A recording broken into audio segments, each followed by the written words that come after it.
வணக்கம், காந்திகேசன் பேசுகிறேன். எப்படி இருக்கீங்க? Happy Friday. எல்லா வேலையும் முடிஞ்சிடுச்சா?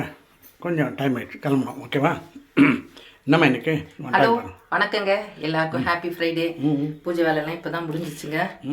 ஆஃபீஸ்க்கு டைம் ஆயிடுச்சு. அந்த நாங்கள் பூஜை பண்ண பெல் டவுன் கேட்டுச்சு. ஓகேங்க. இன்னைக்கு வந்து எங்கள் வீட்டில் ராகி அடை செய்திருக்கேங்க. காலையில் டிஃபன் வந்து ராகி அடை செய்துட்டு மதியத்துக்கு இந்த கத்திரிக்காய் வாழைக்கான்னு வந்து பாருங்க, கத்திரிக்காய் மசியலுங்க. தோரம்பருப்பு போட்டுட்டு இந்த கீரை கடையிற மாதிரியே தான், மிக்சிலாம் கிடையாது.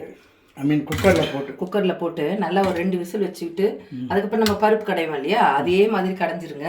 இதில் வந்து சீரகமும் காஞ்ச மிளகாய் போட்டு தாளிச்சிருங்க. ரொம்ப நல்லா இருக்குங்க இது. புளிக்கு வந்து இன்னைக்கு நான் என்ன பண்ணியிருக்கேன், புளி கொஞ்சம் போடணும், அப்போ தான் நல்லா இருக்கும். நான் வந்து ஒரு லெமன் இருந்தது, அதில் ஒரு 1/2 லெமனை நல்லா புழிஞ்சிக்கிட்டேன். ரொம்ப நல்லா இருக்குங்க டேஸ்ட்டாக. நீங்களும் செய்து பாருங்கள். இப்போ புளி இல்லை அப்படின்னு சொல்லும்போது நம்ம லெமன் பிழிஞ்சு விட்டோம்னு வச்சிங்களேன், அது ஒரு டேஸ்ட்டாக இருக்குங்க சமையல். நீங்கள் செய்து பாருங்கள். இது வந்து நவரத்தின சுண்டலுங்க. இன்னைக்கு எங்கள் வீட்டில் காரம் போட்டு மசாலா போட்டு நல்லா மிக்ஸலாக இருக்கும். எல்லாமே இருக்குங்க. இதில் ஒரு 7-8க்கு மேலே 9 கிட்டே இருக்குது. நேற்று 9 தான். ஆமாம், நவரத்தின சுண்டலுங்க இது.